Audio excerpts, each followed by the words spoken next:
بسم اللہ الرحمن الرحیم الصلاۃ والسلام علیکہ یا رسول اللہ وعلی آلک و صحابک یا حبیب اللہ اللہ صلی علی محمد وعلی آل محمد صلی اللہ علیکہ یا محمد نور من نور اللہ۔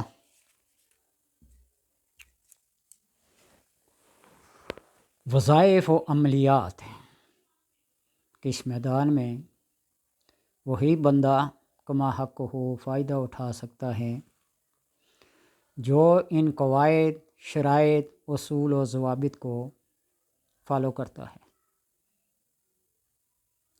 اور ایک بات وہ کہ جو لوگ وظائف و عملیات کو نہیں پڑھتے، نہیں اپناتے، زندگی تو ان کی بھی گزر رہی ہے، کام کو تو ان کے بھی ہو رہے ہیں۔ جو چیز انسان کے اوپر لازم نہ ہو اس کو زبردستی اپنے اوپر لازم کرنا، یہ پھر کچھ پابندیاں مانگتی ہے۔ جو چیز لازم نہ ہو اس کو اپنے پر لازم کر لیں، پھر اس کی قضا بھی ہوتی ہے، اس کا پھر ناغہ بھی نہیں ہوتا۔ جو چیز فرض ہے اس فرض میں اگر کوئی چیز اپنے وقت سے چھوٹ جائے تو کسی دوسرے وقت میں ادا ہو سکتی ہے۔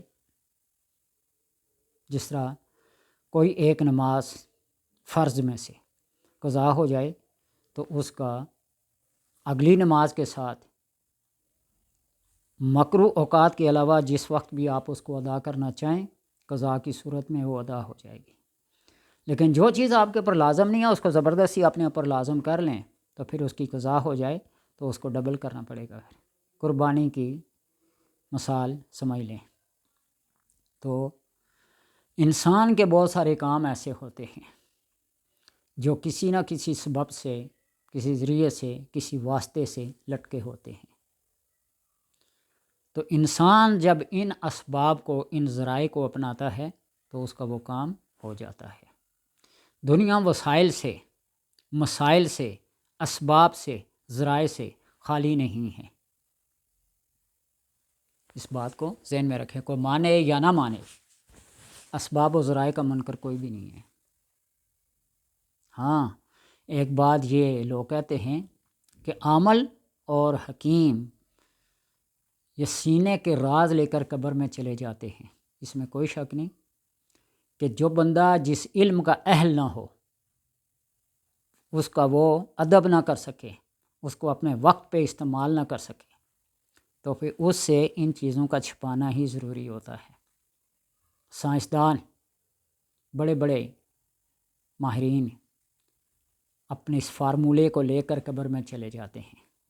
اگر وہ فارمولہ ہر ایک کو بانٹتے پھریں تو ہر انسان ایک نئے چیز کے بارے میں متجسس رہتا ہے۔ یوں کریں گے تو ایسا ہوگا، یوں کریں گے تو ایسا ہوگا۔ آپ کو ایک بتا دوں کہ پھل، فروٹس، حلال چیزیں سب کھانے کی ہیں، جس وقت چاہیں، جب چاہیں، جیسے چاہیں، جتنا چاہے کھا سکتے ہیں۔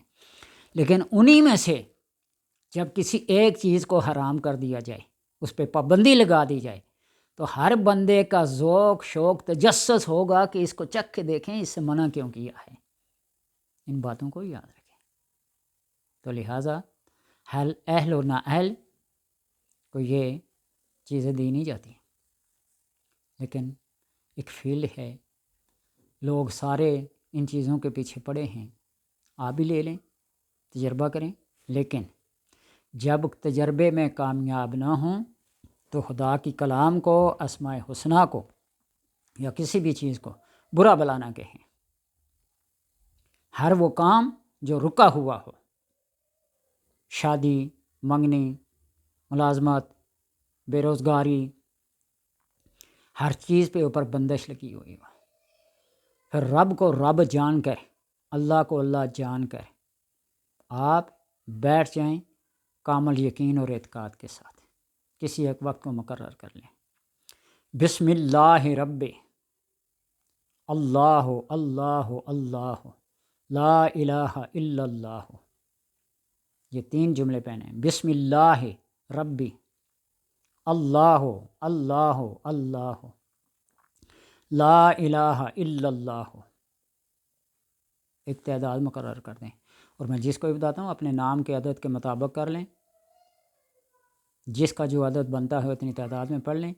کسی کا نام محمد ہے 92 بار پڑھیں، کسی کا نام اللہ دتا، اللہ رکھا، یا جو بھی ہے، اللہ کے عدد 66، فاطمہ ہے 135، حسن ہے 118، حسین ہے 128، یوں نام کے عدد کے مطابق پڑھیں۔ اللہ تبارک و تعالیٰ خیر و برکت عطا کرتا ہے۔ اور پڑھ کر اللہ کے حضور دعا کریں، اے اللہ تیرے نام کا وسیلہ تیری بارگاہ میں پیش کیا ہے، تو اللہ اس وسیلے کو اپنی بارگاہ میں قبول فرماتا ہے۔ شیخ سعدی رحمۃ اللہ تعالیٰ فرماتے ہیں، الہی بحق کے بنی فاطمہ بر کولے ماں کو نہیں خاتمہ۔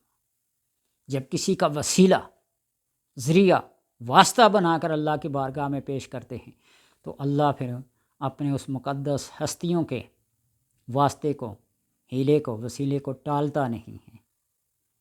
امام غزالی رحمۃ اللہ تعالیٰ فرماتے نا، نسخہ کیمیا میں یہ کتاب ہے، فرماتے ہیں کہ ایک بندہ رات کے وقت یخ بستہ پانی میں کھڑا ہو گیا اور اللہ کو مخاطب کر کے کہنے، اللہ تو مجھے میرا مقام بتا، تو اللہ نے فرمایا تو میرا بندہ ہے۔ نے کہا میں اپنا مقام پوچھتا ہوں، اپنا سٹیٹس پوچھتا ہوں۔ اللہ نے فرمایا تیری سفارش میں آدھی مخلوق کو بخش دوں گا، پھر بھی راضی نہ ہوا۔ اللہ نے کہا اس سے راضی نہ، اس نے کہا میرا مقام مجھے چاہیے۔ اللہ نے فرمایا تو میرا محبوب ہے، دوست ہے۔ دوڑ کے پانی سے نکل آیا اور لوگوں نے پوچھا جب تمہاری سفارش سے آدھی مخلوق بخشی جا رہی تھی تو نے کیوں نہ اس کو قبول کیا؟ تو اس نے کہا کہ آدھی بخشی جا رہی تھی، آدھی کے ساتھ میری کیا دشمنی تھی؟ جب اس نے مجھے مقام بتایا کہ تو میرا محبوب ہے، میرا دوست ہے، دوست کے مقام کو سمجھو۔ پھر دوست جب دوست سے کوئی بات عرض کرتا ہے، کہتا ہے، پھر یاد کرتا ہے، وہ اس کو ٹالتا نہیں۔ پھر محبوب و محب میں نہیں ہے تیرا میرا، جو محبوب کا ہے وہ محب کا ہے، اور جو محب کا ہے وہ محبوب کا ہے۔ تو جب میں ساری مخلوق کے لیے سفارش کروں گا تو اس میں سب آ جائیں گے، آدھی سے کیمرہ۔ یہ ہوتا ہے مقام و مرتبہ، بلائیت کے لیے، انسانیت کے لیے، اچھائی کے لیے۔ تو یوں اگر انسان اپنی نیت کو خالص اور مخلص کر لے تو پھر اللہ تبارک و تعالیٰ اس کو اپنا محبوب اور دوست رکھتا ہے۔ بسم اللہ ربی اللہ اللہ اللہ لا الہ الا اللہ، اس کو پڑھیں اور اپنی ہر حاجت کو پورا کروائیں اور اپنی ہر مشکل کو دور کریں۔ اللہ تبارک و تعالیٰ توفیق عطا فرمائے۔